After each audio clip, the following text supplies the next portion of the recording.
starting sa center, going to the outer corner and the inner corner. Ayan, wag lang isasagad doon sa both edges kasi pag binlend yan, lalagpas pa. Kailangan ng konting allowance. Now, using your 8-type brush, we're going to blend the first color in small circular motions for a gradient effect.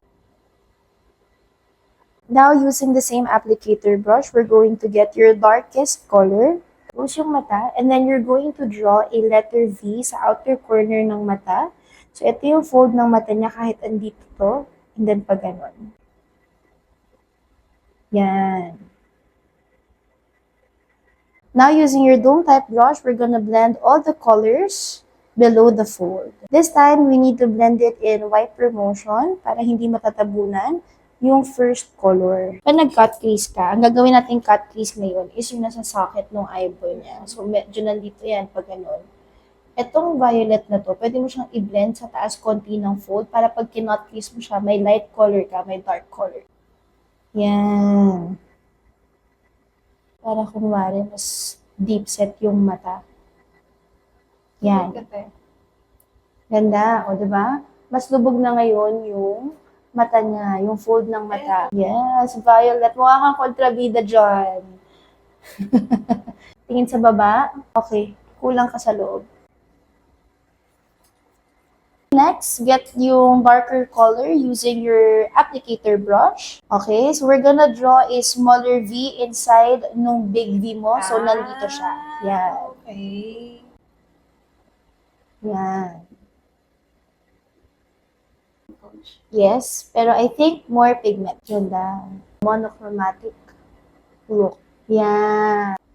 Yon. Okay, now using any small flat brush or your eyelid brush, we're gonna draw a crease for the half-cut crease using a lighter shade concealer. Yung fold niya dito, nakabukas, so pwede mong isagad yan.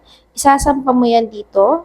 Kung nasaan, hindi naman doon sa pinakalubog ng mata ha. Dito, i-curve mo lang siya pag ganun. Isasampa mo lang siya dito sa may taas ng eyeball. Too many. Huwag mo na didilat ha, kahit anong mangyari. Blend mo muna itong nasa front. Okay. Tapos, i-ombre mo itong nasa labas.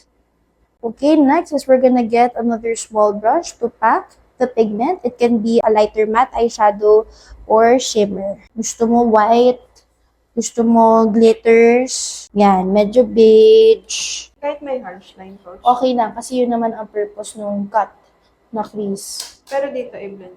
Oo. Hindi. Yung ganyan, basta i-pack mo muna yung pigment. Ang gagawin mo, para hindi yan cut na cut, kuha ka nung darker shade mo, konting-konti using yan.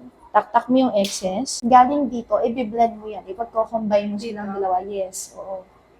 Tamaan mo yan. Yan, yung lighter shade, tamaan mo para walang cut yung gitna. Huwag mo lakihan yung hatak ha, kasi tignan mo andito na sa gitna yung ano mo. Looks okay to me, pati din sa camera.